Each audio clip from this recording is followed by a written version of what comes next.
और मुझे पता है कि आपने चीज़ें सही तरीके से करने की कोशिश की है। तो मैं आपसे अनुरोध कर रही हूँ, आपसे विनती कर रही हूँ कि अब सही काम करें। सवाना गुथरी की ताज़ा अपील, जो शायद उनकी मां को ले जाने वालों के लिए है, उसका क्या मतलब है? अधिकारियों के अनुसार लगभग 6 महीने हो गए हैं जब एक नकाबपोश आदमी ने उनकी 84 वर्षीय मां नैन्सी को आधी रात में ले गया था और जांच में कोई बड़ा अपडेट आए हफ्ते हो चुके हैं शायद अब तक। पीमा काउंटी के शेरिफ ने अभी-अभी इस मामले की स्थिति पर कुछ बहुत दिलचस्प टिप्पणियां की हैं। क्या अधिकारी उस सवाल के करीब हैं जो गुथरी परिवार, कानून प्रवर्तन से जुड़े अनगिनत लोग और लाखों लोगों के मन में है? नैन्सी गुथरी कहां है? हम लॉ एंड क्राइम की इस कवरेज में मामले की पड़ताल कर रहे हैं। मैं क्रिस स्टीवर्ट हूं।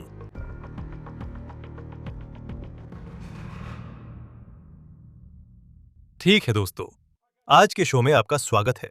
मैं बस ये बताना चाहता हूं कि अभी हमारे पास एक अस्थायी सेटअप है क्योंकि हमारे स्टूडियो में बिजली की कुछ समस्याएं चल रही हैं। तो आज के लिए यही हमारा ठिकाना है, क्योंकि हम साल की सबसे बड़ी खबर पर नजर बनाए रखना जारी रखते हैं। और ये एक ऐसा मामला है जिसमें जैसे जैसे दिन और हफ्ते बीत रहे हैं, अभी भी कई सवालों के जवाब नहीं मिले हैं। नैन्सी गथरी कहां है?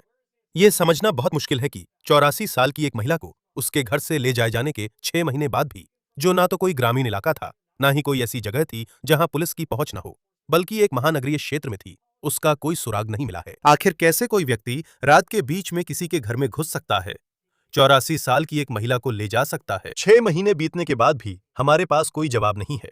नैन्सी गथरी को घर से रात में ले जाए 25 हफ्ते हो चुके हैं। ये उस व्यक्ति की तस्वीर है जिसकी पहचान अब तक रहस्य है, जिसने मास्क पहन रखा था। ऐसा लगता है कि वे हथियारबंद हैं। उन्होंने बैकपैक पहन रखा है और वे नैन्सी गथरी के घर के दरवाजे पर हैं। यह वीडियो, यह तस्वीर 1 फरवरी की सुबह के शुरुआती घंटों में ली गई थी। अब नैन्सी की बेटी टुडे शो की सवाना गथरी अपनी मां की कहानी को चर्चा में रखने के लिए काफी प्रयास कर रही हैं और उन्होंने इस हफ्ते सोमवार 27 जुलाई को सोशल मीडिया पर एक बहुत ही दिलचस्प वीडियो पोस्ट किया। ये महीनों बाद उनका पहला वीडियो था जिसमें उन्होंने सीधे अपहरणकर्ताओं से बात की, खासकर फरवरी के बाद से। मैं आपको ये वीडियो दिखाना चाहता हूं, फिर हम इसके बारे में बात करेंगे। मैं आज एक खास संदेश लेकर आई हूँ। हमारी माँ को हमसे छीने हुए कई महीने हो गए हैं। हमारा परिवार बहुत पीड़ा में है। हम ऐसे बुरे सपने में हैं जो खत्म नहीं हो रहा। हमारी स्थिति में कुछ भी नहीं बदला है। हमने अपनी तरफ से जो करना था वो कर लिया है। हम उसे ढूंढना नहीं छोड़ेंगे। हम हमेशा उसके लिए तड़पते रहेंगे और अपने दिल में उस खालीपन को महसूस करेंगे।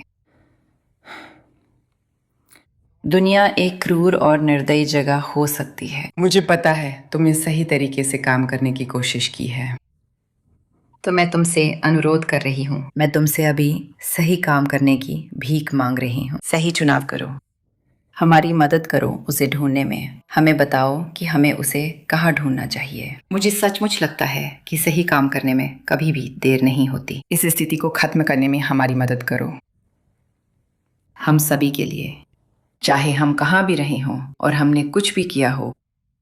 मुझे यकीन है कि घर लौटने का रास्ता हमेशा होता है। कृपया सही फैसला करें। सवाना ने वो वीडियो 27 जुलाई को पोस्ट किया था। हमने उसका इंस्टाग्राम फिर देखा। आखिरी बार उसी ने वीडियो पोस्ट किया, वो पर्सनल सेल्फी स्टाइल वीडियो, जिसमें वो खास तौर पर उन लोगों या उस शख्स से बात कर रही थी जिसने उसकी मां को लिया था। वो 27 फरवरी को था और अब 5 महीने बाद आपको खुद से पूछना होगा, अभी क्यों? सवाना ने उसी दिन वो वीडियो पोस्ट करने का फैसला क्यों किया?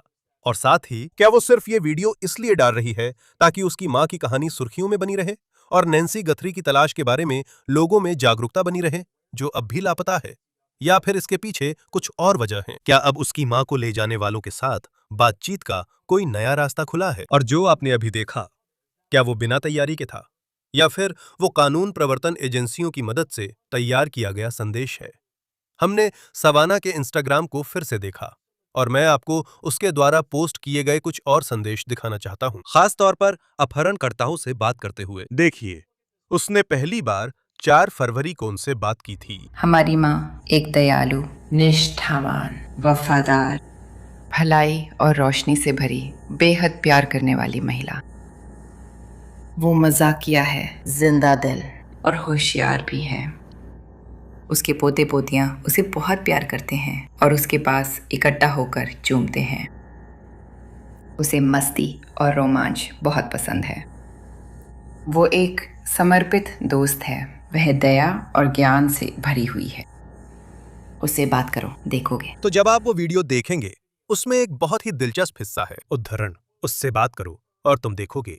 अब जब ये सामने आया तो बहुत सारे लोग ऑनलाइन थे जिन्होंने 1991 की film Silence of the Lambs से इसकी तुलना की। और उस फिल्म में उसमें एक सीनेटर है जो फिल्म के खलनायक बफेलो बिल से टीवी पर गुहार लगाती है अपनी बेटी की सुरक्षित वापसी के लिए।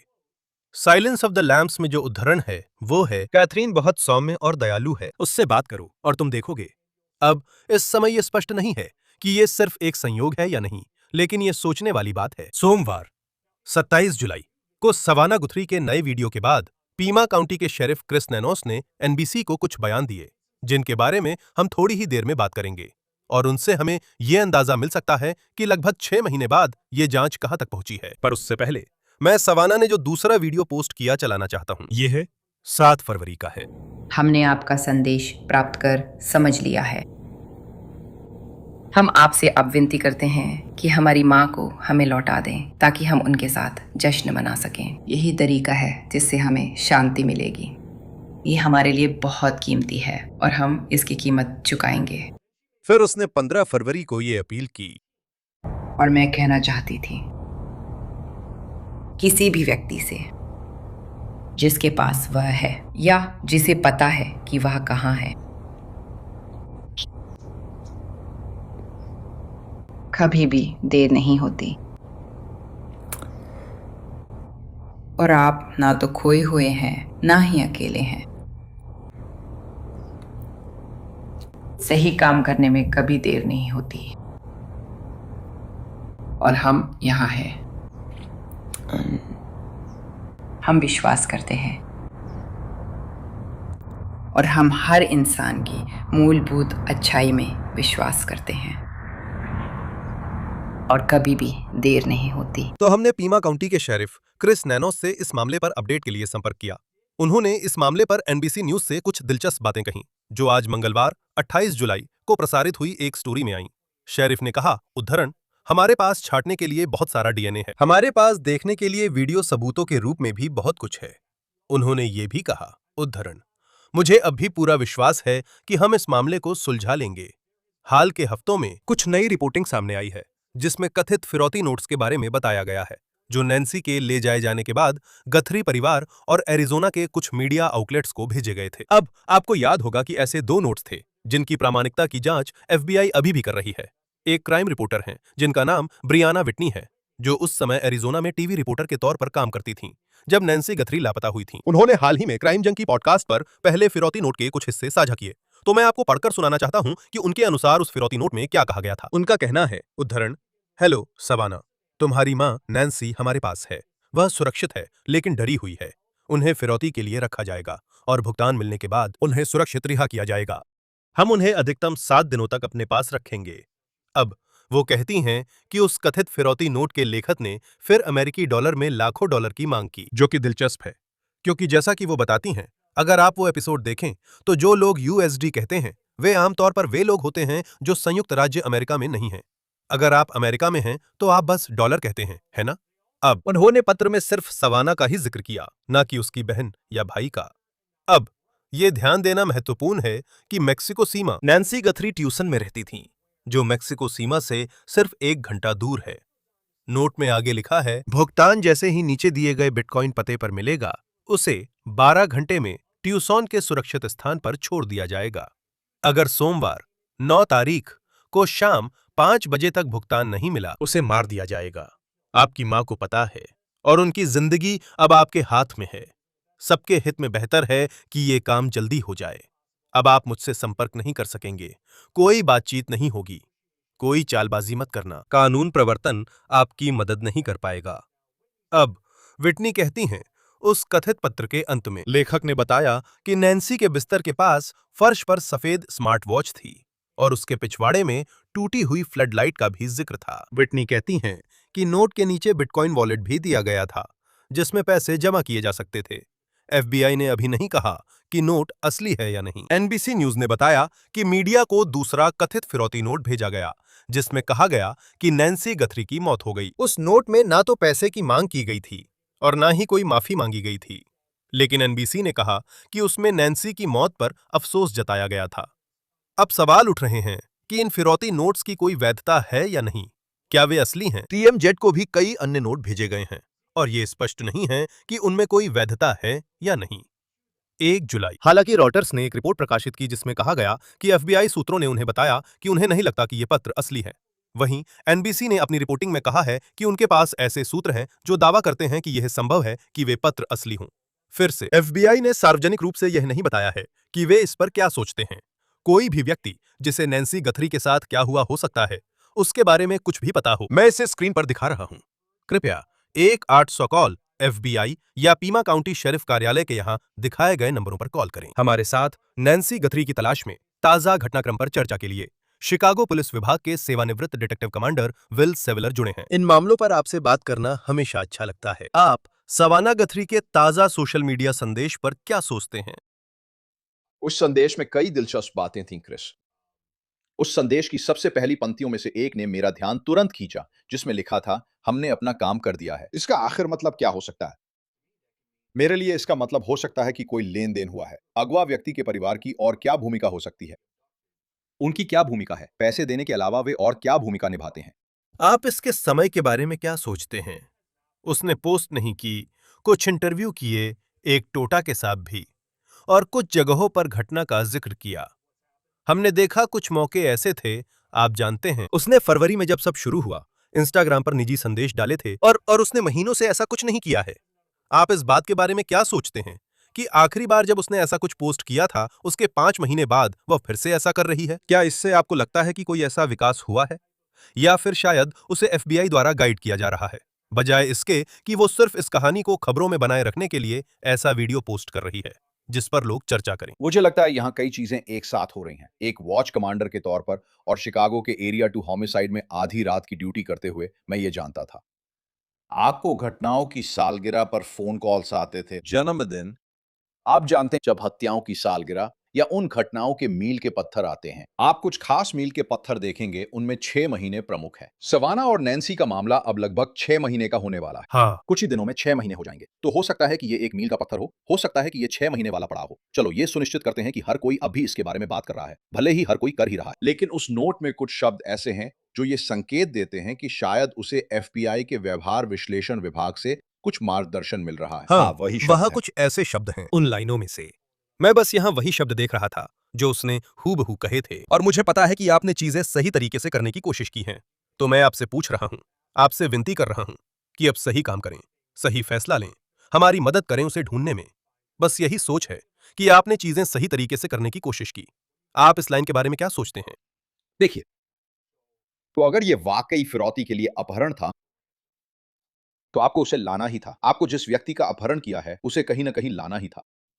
इस पर मेरी थ्योरी या मेरा विचार ये है कि एक संभावना ये है कि ये अपील उस व्यक्ति के लिए जा रही है जिसने शायद नंबर 2 लिखा था।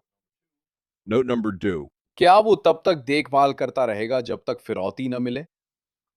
हाँ, आप समझ रहे हैं मैं क्या कहना चाहता हूँ? हाँ, जैसे ये कोई ऐसा व्यक्ति है जिसे शायद इस इंसान का ख्याल रखना था और साफ तौर पर वो मर गए। मुझे लगता है कि वो मर गई थी। शायद ये उनकी उस व्यक्ति से अपील है। कह रहे हैं, तुमने दूसरी चिट्ठी में सही काम करने की कोशिश की, माफी मांगी। मुझे लगता है 84 साल की महिला का अपहरण करने पर कोई सही काम नहीं करता। ये बेवकूफी है। मुझे लगता है इसमें शायद किसी तीसरे पक्ष से अपील की जा रही है। खैर, और दिलचस्प बात यह भी है कि आज एनबीसी ने सवाना के उस संदेश पर एक स्टोरी की जो उसने अपने सोशल मीडिया पर डाला था।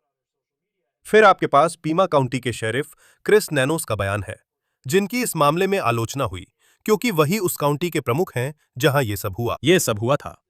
उनका कहना था, हमारे पास छांटने को बहुत डीएनए और देखने को काफी वीडियो सबूत हैं, लेकिन फिर जो लाइन थी वो आप जानते हैं, बेशक कोई भी चुने हुए पद पर बैठा व्यक्ति यह कहने की कोशिश करेगा कि देखिए वे करीब पहुंच रहे हैं, और मैं यह नहीं कह रहा कि वे नहीं पहुंच रहे। उन्होंने कहा, मुझे अब भी यकीन है कि हम केस सुलझा लेंगे। सुलझाना दिलचस्प शब्द है, यही बात मुझे खास लगी। क्या मैं इसमें जरूरत से ज्यादा गहराई देख रहा हूं, जैसे शब्दों के चुनाव में? या जब आप कानून प्रवर्तन में सुलझाना शब्द कहते हैं, खासकर क्रिस नानोस जैसी स्थिति में, आपके लिए उसका क्या मतलब है?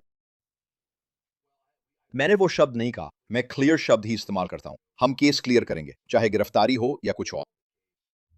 मेरा मतलब है, इस समय क्या हम सोच रहे हैं, मैं सिर्फ आपके एक बिंदु पर बात करूंगा। आपने कहा कि इतना सारा डीएनए और इतना वीडियो है और 6 महीने हो गए हैं। 6 महीने हो गए हैं और खैर मुझे नहीं पता कि उन्हें कोई नतीजा मिला है या नहीं, लेकिन उन्होंने जनता के लिए कुछ भी जारी नहीं किया है। और हम यहाँ बैठकर जो कुछ भी बात कर रहे हैं वो सब सिर्फ अटकलें हैं, क्योंकि हमें कुछ भी पता नहीं है, क्योंकि हमने केस फाइल नहीं देखी है। 6 महीनों में आपके पास कुछ होना चाहिए। अगर आपके पास डीएनए सबूत हैं तो कुछ तो होना ही चाहिए। मैं मानता हूं आपको परिवार को बाहर करना होगा, परिजनों के डीएनए और वो सब चीजें, लेकिन 6 महीनों के अंदर कुछ तो होना चाहिए। और समाधान, इसका क्या मतलब है? कल उस नोट से मुझे जो सबसे ज्यादा महसूस हुआ वो ये था कि मुझे नहीं लगता कि नैन्सी या सवाना को अब फर्क पड़ता है कि किसी की गिरफ्तारी होती है या नहीं। वो बस अपनी मां को घर लाना चाहती है। सही है। और आप जानते हैं, हम उन कथित फिरौती नोट्स के बारे में और बात करेंगे जो मीडिया आउटलेट्स को भेजे गए थे। हमें अब उन नोट्स के बारे में थोड़ा और पता चल रहा है।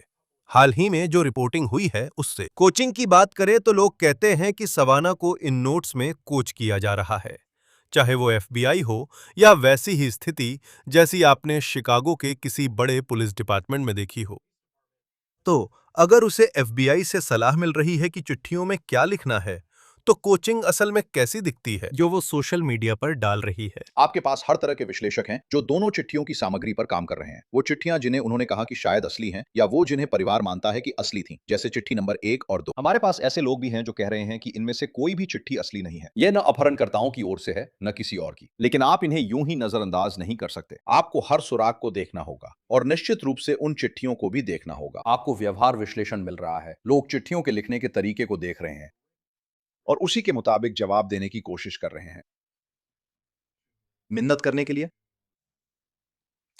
मुझे लगता है जिसने वो चिट्ठियां लिखी उसकी शख्सियत या अंतरात्मा, इस पर काफी विश्लेषण हो रहा है। हमें नहीं पता कि उसे कोई सिखा रहा है। कल उसके बयान में कुछ शब्दों से लगा कि वो किसी खास व्यक्ति तक बात पहुंचाना चाहती थी, सच कहूं तो। और मुझे लगता है ये बताना भी जरूरी है कि हमें नहीं पता कि परिवार से सीधे तौर पर कोई संपर्क हुआ या नहीं। हमें पता है कि कुछ संदेश थे जिनके असली होने का दावा किया गया है। कुछ रिपोर्ट्स में कहा गया है कि वो असली नहीं हैं, लेकिन हमें नहीं पता कि जब भी वो कथित अपहरणकर्ता से बात कर रही हैं, तो कहीं कोई और स्तर की बातचीत तो नहीं हो रही है, जिसके बारे में हमें इस समय कोई जानकारी नहीं है। नैन्सी गथरी की किडनैपिंग के बाद पहले फिरौती नोट के बारे में क्राइम रिपोर्टर ब्रियाना विकनी ने बात की, जो अब क्राइम जंकी में है। मुझे याद है जब वो एरिजोना में लोकल टीवी रिपोर्टर थीं और ये नोट्स आए थे। उन्होंने फिरौती नोट के कुछ अहम हिस्से पढ़े थे, जैसे, हेलो सवैना, हमारे पास तुम्हारी मां नैन्सी है। वो सुरक्षित लेकिन डरी हुई है। फिरौती के लिए रखी गई है।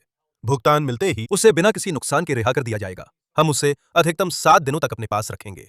और ये दिलचस्प है कि उस नोट के बारे में बताते हुए सवान्ना कहती हैं कि फिरौती की रकम जिसे पहले क्रिप्टो करेंसी में मांगा गया था, लेकिन उन्होंने इसे अमेरिकी डॉलर में भी मांगा था। उन्होंने इसे बहुत स्पष्ट रूप से बताया और इससे मेरे लिए रास्ता खुलता है। हम मेक्सिको में किसी चीज की बात कर रहे हैं, क्योंकि वह टक्सन से केवल 1 घंटे दूर है, जहां नैन्सी गथरी रहती थीं।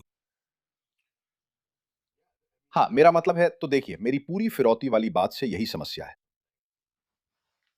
मैंने कभी भी ऐसा अपहरण नहीं देखा है और मैंने कुछ मामलों पर काम किया है जहां कोई पत्र नहीं छोड़ा गया या परिवार के लिए तुरंत कोई संचार नहीं छोड़ा गया जिसमें विशेष निर्देश दिए गए हों।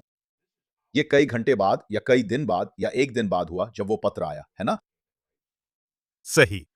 किसी अपहरणकर्ता के लिए परिवार से संपर्क न करना बहुत लंबा समय है। जानते हो, मेरे लिए मैंने कभी ऐसा मामला नहीं देखा जिसमें कोई नोट न छोड़ा गया हो। मैंने कभी ऐसा अपहरण नहीं देखा जिसमें घटनास्थल पर कोई नोट न छोड़ा गया हो या तुरंत परिवार या जिनसे फिरौती मांगी जा रही है उनसे संपर्क न किया गया हो। और मैंने कभी ऐसा मामला नहीं देखा जिसमें तुरंत जिंदा होने का सबूत न दिया गया हो। तो क्या ये मेक्सिको हो सकता है? मेरा मतलब है, मेक्सिको, जैसा कि आपने कहा, सिर्फ 1 घंटे की दूरी पर है, लेकिन वो एक, मुझे लगता है कि नैन्सी की मौत उसी घटना के तुरंत बाद या दौरान हुई थी। वहां तक गाड़ी से जाना काफी लंबा सफर है, अपनी कार में लाश के साथ सीमा पार करना। मेरा मतलब है वो ऐसी इंसान थी। मेरा मतलब है वो थी। आप जानते हैं, परिवार ने जो बताया उसके मुताबिक वो मानसिक रूप से बहुत तेज थीं, लेकिन उनकी सेहत से जुड़ी समस्याएं थीं, जैसे कि वो अपने दम पर 50 गज भी नहीं चल सकती थीं, मेरा ख्याल है। और ये एक 84 साल की महिला हैं जिन्हें आधी रात को उनके घर से ले जाया गया। और फिर जाहिर तौर पर दूसरे पत्र में एनबीसी ने कहा, आप जानते हैं जिसने भी वो पत्र लिखा था उसने कहा था कि उनकी मृत्यु हो गई है, लेकिन फिर भी हमें तो ये भी नहीं पता कि उन पत्रों में कुछ है भी या नहीं। क्या आप हैरान हैं? मेरा मतलब है इसमें इतनी ज्यादा संसाधन लगाए गए हैं। मेरा मतलब है खुद राष्ट्रपति भी इसके बारे में बात कर रहे थे। इसमें काश पटेल भी शामिल थे। मेरा मतलब है साफ तौर पर जिस दिन हमें पता चलेगा कि क्या हुआ था वो पिछले कई सालों की सबसे बड़ी खबरों में से एक होगी, मैं कहूंगा। हमें अब भी नहीं पता बिटकॉइन वॉलेट कहाँ था और ईमेल कहाँ से आ रहे थे, कम से कम सार्वजनिक रूप से नहीं। क्या आपको हैरानी है कि एफबीआई ने इसमें इतने संसाधन स्थानीय शेरिफ के साथ लगाए कि ऐसा भी नहीं लगता कि इन फिरौती नोट्स के बारे में भी कोई जानकारी है कि ये संभावित रूप से कहां से आ रहे हैं। अभी भी ऐसा लगता है कि सब कुछ अधर में है, चाहे ये असली हैं या नहीं। हैरान हूं। मैं हैरान हूं। सुनो, मुझे नहीं पता कि ये ट्रेसिंग कैसे काम करती है, लेकिन मुझे पता है कि ये ट्रेस हो जाता है। मुझे पता है अगर मैं कोई ईमेल भेजता हूं तो कोई ना कोई पता लगा ही लेगा कि मैंने ईमेल कहां से भेजा। अब मुझे पता है कि ऐसे तरीके हैं जिससे ईमेल को अलग अलग जगहों पर बाउंस किया जा सकता है ताकि सीधे ट्रेस ना हो सके। लेकिन ये एफबीआई है, ये दुनिया की सबसे बेहतरीन कानून प्रवर्तन एजेंसियों में से एक है जिसके पास सारी तकनीक और फंडिंग है। मैं किसी भी तरह समझ नहीं पा रहा हूं कि उन्हें ये कैसे नहीं पता कि ये चीजें कहां से भेजी गई थी। ये मेरे लिए चौंकाने वाली बात है। अब उम्मीद है कि उन्हें पता है और वो हमें नहीं बता रहे हैं। जो मेरी एक और उम्मीद है कि उनके पास बहुत सारी जानकारी है जो वो बस जारी नहीं कर रहे हैं और उन्हें उसे जारी करने की जरूरत भी नहीं है। लेकिन मुझे बस चिंता है कि शायद उनके पास उतनी जानकारी नहीं है जितनी मुझे उम्मीद है कि उनके पास है, क्योंकि मैं समझ नहीं पा रहा हूं कि आपको बिटकॉइन का पता क्यों नहीं चल सकता। और उन्होंने बिटकॉइन में कुछ पैसे डाले थे ये देखने के लिए कि उसमें कोई हलचल होती है या नहीं, और कुछ भी नहीं हुआ। उन्होंने उस बिटकॉइन में कुछ पैसे दिए थे, अगर आपको याद हो, थोड़ी रकम डाली थी ये देखने को कि उसमें कोई हलचल होती है या नहीं, लेकिन उस बिटकॉइन वॉलेट में कुछ नहीं हुआ। नहीं। और आप जानते हैं ये उन्हीं चीजों में से एक है, जैसे कि जब हम पीछे मुड़कर देख रहे हैं 6 महीने की तलाश पूरी होने वाली है, तो ये एक बड़ा सवाल है कि कोई किसी को रात के बीच में उसके घर से कैसे ले जा सकता है, किसी ऐसे व्यक्ति को जो किसी सार्वजनिक शख्सियत से जुड़ा हो। ऐसे मामले में जहां इतने सारे संसाधन हैं और फिर भी हमारे पास कोई जवाब नहीं है। साथ ही बहुत से ऐसे लोग भी लापता हुए हैं जिनका उपनाम गथरी नहीं है, जिनका प्रोफाइल ऐसा नहीं है। और मेरा मानना है आप जानते हैं, और हरेक को स्पष्ट रूप से बताना थोड़ा मुश्किल है क्योंकि यह एक बहुत ही अनोखा मामला है, लेकिन मेरा मतलब है कितनी बार ऐसा होता है कि लापता लोगों के मामले होते हैं जहां कोई व्यक्ति शायद अगवा भी हो जाता है और आप कभी भी सच में पता नहीं लगा पाते कि वे कहां हैं। ऐसा होता है। ऐसा होता है, लेकिन कई बार लोग लापता होते हैं और हमें कारण नहीं पता। जैसा आपने कहा, शायद अपहरण हुआ हो पर फिरौती की मांग नहीं आई। और एक मामला जो मेरे दिमाग में आता है वो एक शिकागो के डाक कर्मचारी का है जो लापता हो गया। गर्भवती डाक कर्मचारी जिसका नाम कियारा कोल था, वो शिकागो में लापता हो गई थी। आप जानते हैं ये लगभग 8 या 9 साल पहले की बात है। वो बिना सुराग गायब हो गई है। जैसा मैंने कहा, ऐसा होता है पर आमतौर पर अपहरण के मामलों में नहीं, क्योंकि आप ऐसा आर्थिक लाभ या किसी अन्य वजह से करते हैं। फिरौती सिर्फ पैसे नहीं, कुछ और भी हो सकती है। लेकिन आमतौर पर आप जानते हैं, आप उन लोगों को किसी न किसी तरह से ढूंढ ही लेते हैं। देखिए, हमें पता नहीं है और इस पर कई अटकलें चल रही हैं। मुझे पता है टीएमजेड को कुछ संभावित फिरौती नोट्स मिले, लेकिन उनकी सच्चाई साफ नहीं है। आप जानते हैं मेरा दिमाग बार बार मेक्सिको चला जाता है क्योंकि ऐसा लगता है, आप जानते हैं एक बार जब आप मेक्सिको में दाखिल हो जाते हैं तो कौन जानता है कि वहां नैन्सी गथरी को ढूंढने के लिए पुलिस या जांच एजेंसियों की कैसी मौजूदगी होगी। लेकिन जब आप कार्टल्स के बारे में सोचते हैं तो कुछ लोगों से हमारी बात हुई है। उनका कहना है कि कार्टेल ऐसा कुछ क्यों करना चाहेगा, क्योंकि अगर आप बात कर रहे हैं, आप जानते हैं, 5-10 मिलियन डॉलर की फिरौती उनके बिजनेस मॉडल के हिसाब से बहुत कम है। इस बिंदु पर अगर आप देखें तो ऐसा लगता है अगर वे डीएनए और वीडियो सबूत प्रोसेस होने का इंतजार कर रहे हैं तो हाँ, मैं सोच रहा हूं कौन सा डीएनए और वीडियो सबूत अब भी बाहर हो सकता है जिसकी हमें जानकारी नहीं है। मुझे पता है कि इस सवाल तक पहुंचने में समय लगा। कई सवालों के जवाब अभी नहीं मिले हैं और 6 महीने बाद भी मैं हैरान हूं कि वे अब भी क्या देख रहे हैं। ठीक है, मैं आपको बताने जा रहा हूं। इस पर डीएनए आप देखिए, चलिए देखते हैं उन्होंने वीडियो में क्या जारी किया। जो इकलौता वीडियो हमें दिखता है वो है आदमी पोर्च पर, है ना? हाँ। उसने अपने मुंह में टॉर्च पकड़ी हुई है। अब मैंने बाइट लाइट्स का इस्तेमाल किया है। ये बाइट लाइट्स हैं, तो आप इन्हें अपने मुंह में रखते हैं, मैं इनका इस्तेमाल करता हूं। उस पर लार लग जाएगी, रिंग डोरबेल पर भी लार लग जाएगी, जो पत्ते आप उठाते हैं उन पर भी लार लग जाएगी। यहाँ डीएनए का काफी ट्रांसफर होगा। और भले ही आप जानते हैं कि आपने दस्ताने पहने हैं, लेकिन इससे ये नहीं रुकता कि वो चीज दस्ताने पर लग जाए और फिर आप उसे किसी और चीज पर ट्रांसफर कर दें। हमें लगता है, हालांकि पता नहीं, ये सिर्फ अनुमान है, वो लोग उस घर में 45 मिनट तक थे, जैसा नेस्ट कैमरा या रिंग कैमरा जो भी था उसके वीडियो से पता चलता है। 45 मिनट तक घर में रहकर डीएनए का कोई निशान न छोड़ना नामुमकिन है जब तक आप स्पेस सूट में ना हो। आप तनावपूर्ण स्थिति में हैं, पसीना आना स्वाभाविक है, हो सकता है आपको बाथरूम जाना पड़े, आप काउंटर को छू सकते हैं। आप समझ रहे हैं मैं क्या कहना चाहता हूं? अगर सही प्रोसेस हुआ हो तो वहां काफी डीएनए हो सकता है। मेरा मतलब है, आपने पहले ही परिवार के सैंपल लेकर परिवार के सदस्यों या घर में मिले प्रोफाइल्स को बाहर कर दिया है। ठीक है, आप उसी अजीब प्रोफाइल को ढूंढ रहे हैं। लेकिन अब इस बारे में सोचिए, घर में कौन आता है? क्या घर में सफाई करने वाली महिलाएं आती हैं? क्या प्रॉपर्टी पर माली आते हैं? क्या कोई है जो स्विमिंग पूल का ध्यान रखता है? इन बातों का भी ध्यान रखना होता है। 6 महीने डीएनए जांच चली। ये बहुत समय लेता है जब कई चीजें करनी होती हैं। जरूरी नहीं कि ऐसा हो, लेकिन 6 महीने में तो कुछ नतीजा आ ही जाना चाहिए। हाँ, ये वही मामला है जहां रोज सुबह उठकर मैं इसके बारे में सोचता हूँ। पिछले 6 महीने से मैं रोज कम से कम एक बार इसे याद करता हूँ। मुझे यकीन है और भी कई लोग ऐसे हैं। क्या आज वो दिन होगा जब अचानक कोई न्यूज़ कॉन्फ्रेंस बुलाई जाएगी या कहीं पुलिस की कोई बड़ी कार्रवाई होगी जिस पर सबका ध्यान जाएगा? या फिर ऐसा भी हो सकता है कि केस में कोई सुराग मिल जाए जिससे सब कुछ खुल जाए। अब 6 महीने होने वाले हैं, लेकिन कोई जवाब नहीं मिला। सबाना की आवाज में दर्द साफ झलकता है, चाहे इन वीडियो को लेकर उसे जांच एजेंसियों से कोई सलाह मिल रही हो या नहीं। और ये उसके परिवार के लिए भी मुश्किल है। Retired detective commander will स्पिलर, Chicago police department से। हमेशा अच्छा लगता है आपको लॉ एंड क्राइम पर देखना। मुझे पता है कि आपका नया पॉडकास्ट आया है और आप इस केस के बारे में भी बात कर रहे हैं। तो लोगों को इसके बारे में क्या जानना चाहिए? हाँ, हमारा podcast big city crime inside the red tapes YouTube पर शुरू हो गया है। इसमें मैं, 2 होमिसाइड डिटेक्टिव्स और एक एफबीआई एजेंट मोरीन ओ'कॉनल हैं जो बहुत होशियार हैं। वो कई शोज में आ चुकी हैं, सबूत जुटाने के काम में थी और एलए में 25 साल गैंग मामलों पर काम किया है। डैनी स्टोवर, वो 30 साल से होमिसाइड डिटेक्टिव हैं और उनके साथ ही टिम मर्फी। हम सब एक ही इलाके में साथ काम करते हैं और साथ ही पुलिस फायरिंग मामलों की एक टीम में भी जो हमने बनाई थी और मेरे करियर के आखिरी 7 सालों तक उसमें काम किया। लेकिन हम बस उन्हीं चीजों के बारे में बात कर रहे हैं जिनके बारे में बाकी सब लोग बात कर रहे हैं, बस हमारे नजरिए से। कुल मिलाकर हमारे पास कानून प्रवर्तन में 100 साल का अनुभव है। तो big city crime inside the red tape, हमें एक नजर डालने दीजिए। बिल्कुल, देखने के लिए बहुत अच्छा शो है। विल स्पिवाक आपको लॉ एंड क्राइम पर पाकर हमेशा अच्छा लगता है। हमारे साथ जुड़ने के लिए धन्यवाद। धन्यवाद क्रिश। ये था on the case, law and crime द्वारा प्रस्तुत। यूट्यूब, स्पॉटिफाई पर सब्सक्राइब करें और पीकॉक पर भी देखें। मैं क्रिस स्टीवर्ट हूँ। हम आपसे अगली बार मिलेंगे।